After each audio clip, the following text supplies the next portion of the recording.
বাংলাদেশের মানুষ তার পাশে দাঁড়িয়েছেন, সেম টু সেম নিশাতের বাবাও আজকে আপনাদের দ্বার প্রান্তরে ভিক্ষুক হিসাবে এসেছে। এখানে যারা আইনজীবী ভাইরা আছেন তাদের কাছে সহযোগিতার জন্য এসেছেন, মিডিয়ার ভাইরা যারা আছেন তাদের কাছে সহযোগিতার জন্য এসেছেন, মানবাধিকার কর্মী যারা আছেন তাদের কাছে সহযোগিতার জন্য এসেছে। তো তারই ধারাবাহিকতায় আমি একটা কথা বলতে চাই যে মাননীয় প্রধানমন্ত্রীকে ধন্যবাদ জানাই। উনি রামেসার বিচার ব্যবস্থার মাধ্যমে আজকে বাংলাদেশে যে নজিরটা সৃষ্টি করেছেন, এটা শুধু রামেসার ক্ষেত্রে হলে হবে নয়। আমরা এতটুকু কামনা করি এই যে বিচার কার্যকর সম্পন্ন হলো, এই আসামি সোহেলকে যেন বাংলাদেশের কোনো একটা গুরুত্বপূর্ণ স্থানে ফাঁসির মঞ্চ তৈরি করে যেন ফাঁসি দেওয়া হয়। কেননা এই ফাঁসির মাধ্যমে যেন বাংলাদেশে ভবিষ্যতে কোনো ধর্ষণকারী ধর্ষণ করার আগে যেন তার বুক কেঁপে ওঠে। ইতিপূর্বে আমরা দেখেছি এই ধর্ষণের কারণে বাংলাদেশে অনেক বাবা মায়ের কোল খালি হয়েছে। তারই ধারাবাহিকতায় নিশাতের বাবারও কোল খালি হয়ে গিয়েছে। তার বাবা কিন্তু আহাজারি জানাচ্ছে, একটা বাবা তার সন্তানকে হারিয়েছে, সে এমনিই ব্যথিত। তারপরে যদি সেই বাবা আইনি সুবিচার না পায়, সে কোথায় যাবে? তিনি কার কাছে আছেন?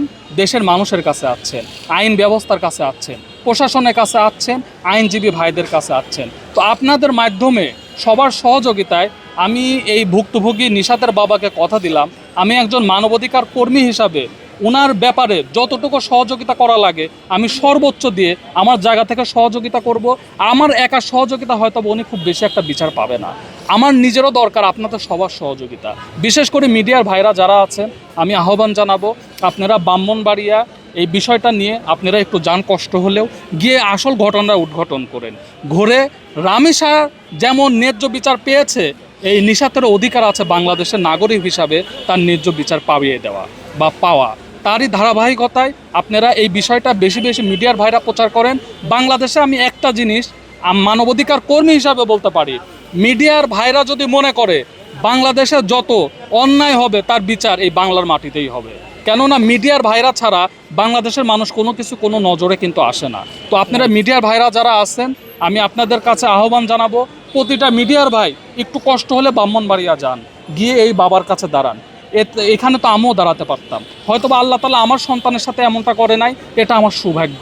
তাই বলে এই নয় আমার কোনো ভাই আমার পাশে দাঁড়িয়ে চোখ দিয়ে অস্ত্র ঝরাবে আর আমি মানবাধিকার কর্মী হিসাবে নীরব থাকবো, এমনটা হতে পারে না।